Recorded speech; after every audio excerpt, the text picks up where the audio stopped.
Welcome to Good Screenwriting. I'm Trevor Meyer, and today we're going to talk about Prometheus. You remember Prometheus? I'm kind of in a Prometheus mood just because Alien Covenant is coming out in a couple of days, and I finally went back and rewatched Prometheus for the first time in like 5 years. I think it came out 5 years ago. So I saw it in the theaters once. I wasn't crazy about it. I mean, it was okay. I didn't expect it to be what it was. I wanted it to be just a prequel to Alien, and it wound up being something way more deep and confusing and philosophical, and I didn't like it. That being said, I've had a lot of time to kind of reset my mind, and then I went at it again 5 years later, and I'm actually way happier with it now than I was before. And maybe I just needed time to accept the fact that it wasn't a straight prequel to Alien, and kind of how relieved I am that it's not a prequel to Alien, or not a direct prequel to Alien, but that, and by the way, spoilers, we're going to have a lot of spoilers in this review. Um, what I think I was disappointed with initially was that it didn't line up directly with the beginning of Alien. Like I thought it was going to lead right into it, and instead rose, raised, it raised a lot of questions in my mind that made it more confusing for me than enlightening. I was expecting answers, and I just got more questions. And there are other movies out there that have that same feeling for me. Star Wars The Force Awakens is one of them, where I went in with a lot of questions and I expected answers, and instead I walked out with more questions. So sometimes that frustrates me the first time I see a movie, and I walk out kind of like, I don't like this. But then over time, I kind of accept the fact that they're not going to answer all my questions, and then I just move on. So on my latest viewing of this movie, let's talk about. Well, first let's talk about the flaws. All right, because again, ultimately, this is going to be a positive review. So let's start with the negative and then work our way up from there. Okay, so my main issue with it is that it does kind of, for all of its originality, for all of its creativity, it does kind of fall into a couple of pretty standard tropes, which is you get a couple of people who get lost on an alien planet and get attacked by this creature. And there is something kind of like generic about it, how in the end it turns out to be just kind of like another action thriller where uh, uh, the engineers want to wipe out Earth, and they have to stop the engineers from wiping out Earth. And normally that works fine. It works for any kind of James Bond movie or Marvel movie or Star Wars movie. This one, it seemed like it was aiming higher, though, like it was an actual philosophical movie that made you think. So when it kind of resorted to those standard issue action adventure plot lines, it's just a little bit beneath it, I feel. So, what I really like about this is okay, it's an R rated movie. Not necessary for success, but after, one attempt at making the Alien movies PG-13 with Alien versus Predator, smart to keep it in the R rated territory. All right. Now, they do handle the origin of the alien, the xenomorph. They handle the space jockey, which you see in the first Alien. And that's all stuff that was really interesting to know. It was a curiosity that's been festering for a while now. And just to find out where these aliens came from, because they're not really a species, they're a bioweapon. All right? But then they expanded it. They took it in a new direction that I wasn't expecting, which was these engineers, these freaky giant white people, and they created humans too. They created humans, they created the xenomorphs. So we were created by the same species. So, that being said, I think they elevated it. I think Ridley Scott elevated the franchise to something else. That this is not a direct prequel, and that's actually a strength of the movie because prequels have problems. And one of the main problems that a prequel has is that you know how it's going to end. The ending is given away from the very beginning. The whole point is that you know how it's going to end.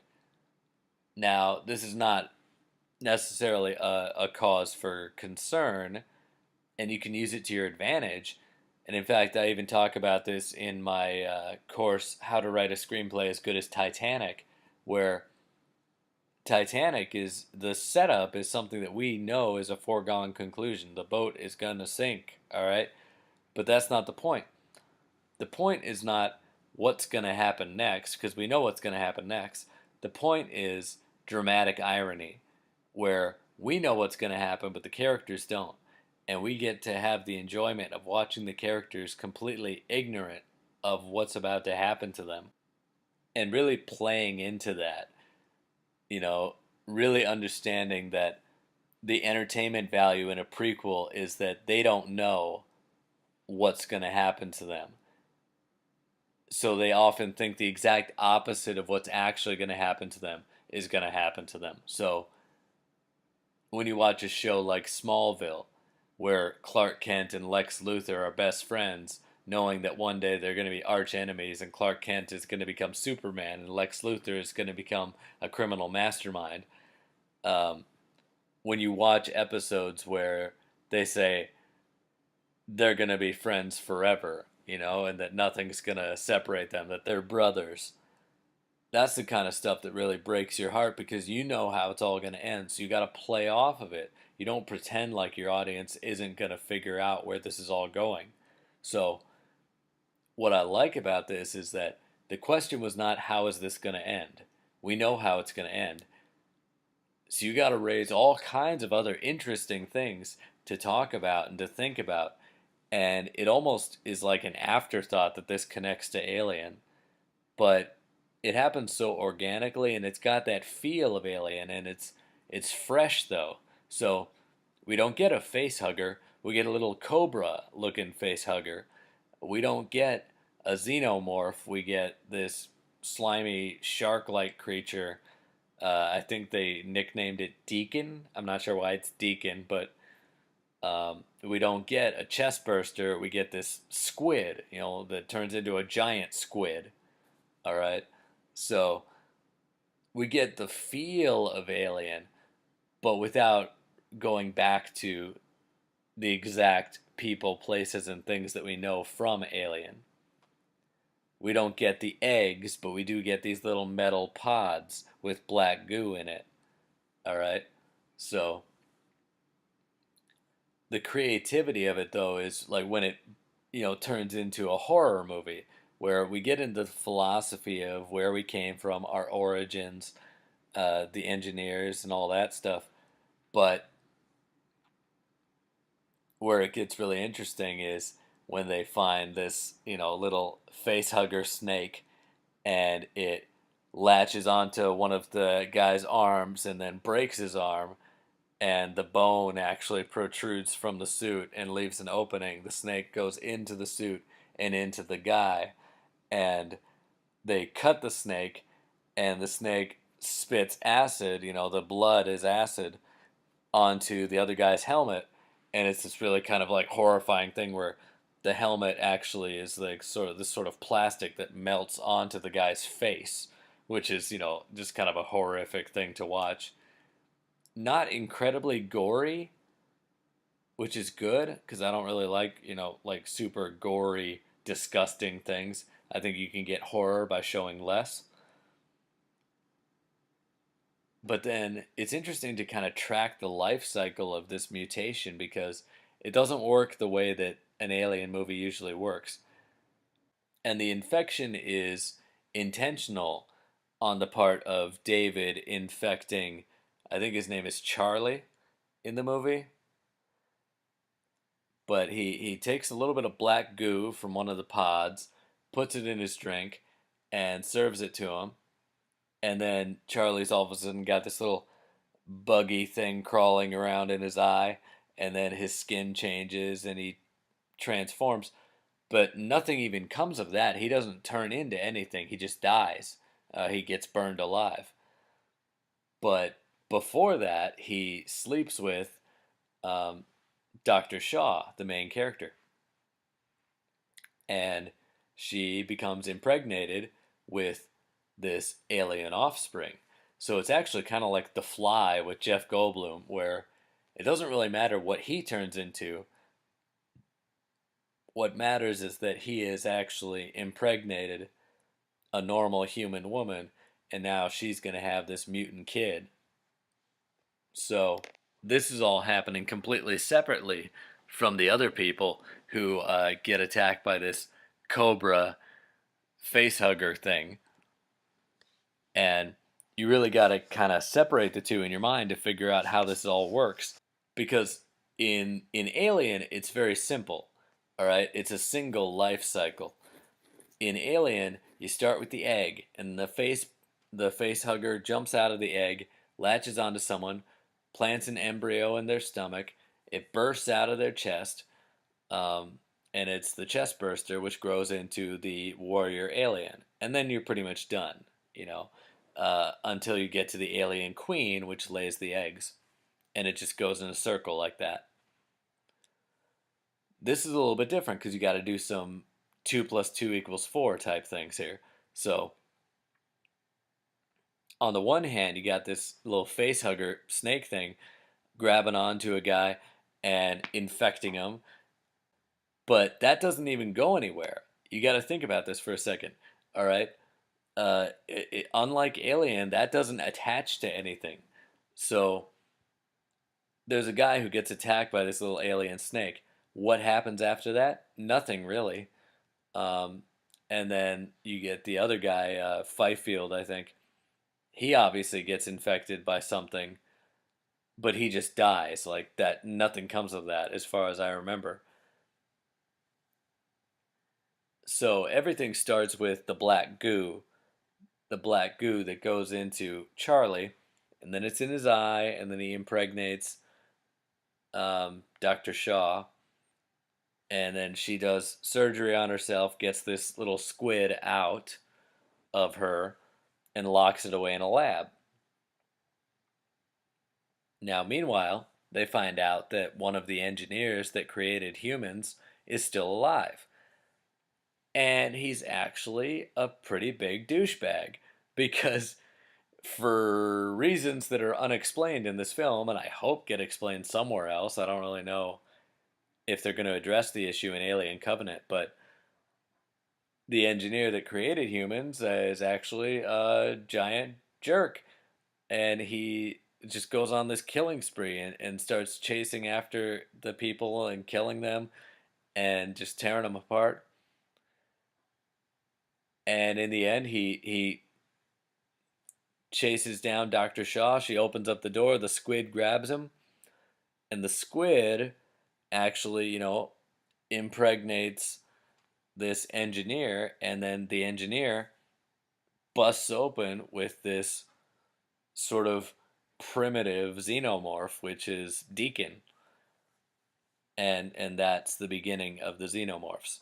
All right, so it's half of this, giant squid that comes from the black goo, and half of the engineer, which has this weird kind of ribbed structure that I don't really understand. Like, I might need to watch it again or read some more about it because at the beginning of the movie, the engineers are all white and look mostly human. And at the end, I thought it was wearing some kind of spacesuit, but that spacesuit has kind of the black ribs and ridges of the xenomorph, which seems to kind of translate into this final creature we see at the end of the movie. So I don't know if that's part of the body or part of the spacesuit, but So I guess it is a little bit disappointing that the little snake thing that attacks two of the people doesn't actually turn into anything and doesn't lead anywhere or connect to the main plot other than having a little kind of a callback to Alien. That being said, the cast is great. I love everyone in the cast. Um, I still can't figure out why they cast Guy Pearce as the old man, except for it to be misdirection, in that we see Guy Pearce, this young guy, wearing this old age makeup, and we're thinking the whole time, obviously, this movie's going to end with him finding the engineers, getting the Fountain of Youth, and becoming a young man. And the twist is, he doesn't. They kill him off, and he was just a young guy who looked like an old guy, you know? That's, like, there's no particular reason why Guy Pearce plays this old man other than maybe misdirection. Um, and Charlize Theron's character was kind of one dimensional, and by kind of, I mean really one dimensional. Like, she has no redeeming qualities whatsoever. She's that kind of character that I say don't write, which is the one dimensional, flat, kind of antagonistic character. She's got no likable qualities to her whatsoever, and I can't figure out what her motivation is. Like, is she a robot or what? Because she's kind of cold hearted for no reason, which is a real bummer.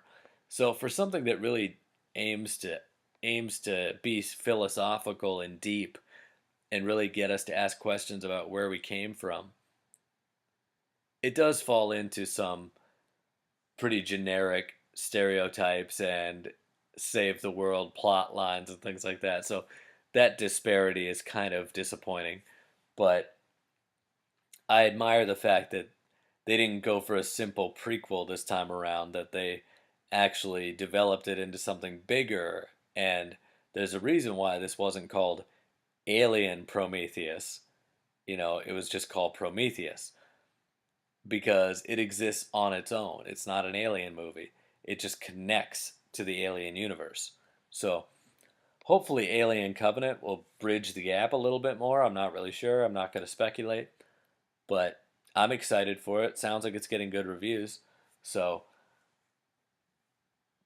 all of that being said, I give Prometheus now, like, I think the first time I saw it, I gave it like a 3 out of 5. I thought, it was alright. I don't really feel the need to watch it again. Now that I have seen it again and some time has passed and I've kind of gotten used to what it actually is rather than what I wanted it to be, I'm going to bump it up to a 4 out of 5. It is good. I like it. It's not great. I don't love it, but it's good. It's a 4 out of 5 for me. Okay, so what are the pros? It went deeper than your average prequel. It had the horror movie motifs. It stuck with the R rating. It was creepy. It was scary. Great acting from the cast. Some of the characters were pretty thinly developed, unfortunately. That's the downside. And it does kind of drop into the more primitive forms of storytelling. It's just like, it does fall into some cliches and it does fall into the whole Earth is in danger, we have to stop them kind of things.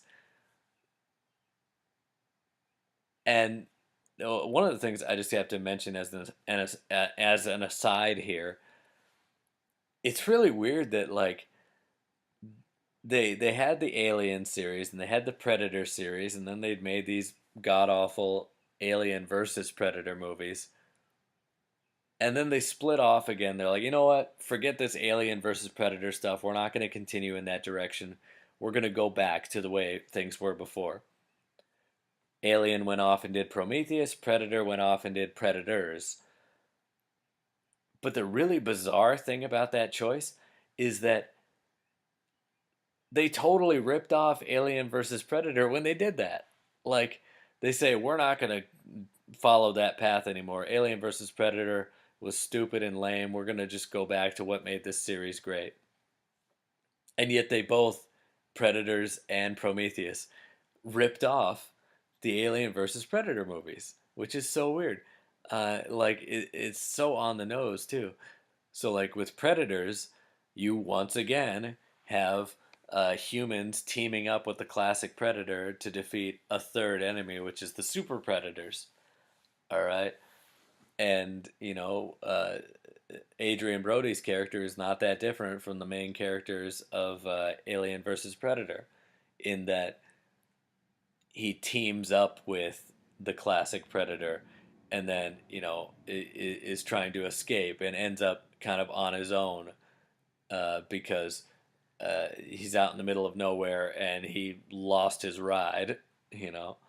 So, but with Prometheus, it's even more on the nose because they took Charles Bishop Wayland, who was sort of the precursor to the Bishop android in Alien versus Predator, played by Lance Henriksen, and they replaced him with Peter Wayland of the Wayland Corporation. Now, what's interesting is, again, we have the Wayland Corporation, not Wayland Yutani. And in Prometheus, we also have the Wayland Corporation, not Wayland Yutani. um, and in Alien versus Predator, we have a scene where Charles Bishop Wayland brings everyone together, and they have this whole thing about there's a pyramid that has evidence of multiple cultures who had no contact with each other, and yet um, we're all connected through this alien species, which was the predators. And they use the exact same plot line for Prometheus, which is weird. That all these cultures, they do the same thing. They have a presentation by Peter Wayland, and he brings these scientists together who are archaeologists and other kinds of scientists together in a room, and you even have like one kind of smartass who is talking back to the main characters, and they talk about how there are these various cultures throughout history who had no contact with each other, but they all reference the same beings from the stars, which end up being engineers. And it's just so bizarre that, like, they say that they're going to go away from the Alien versus Predator series and then, like, directly ripped off scenes from it and ideas from it.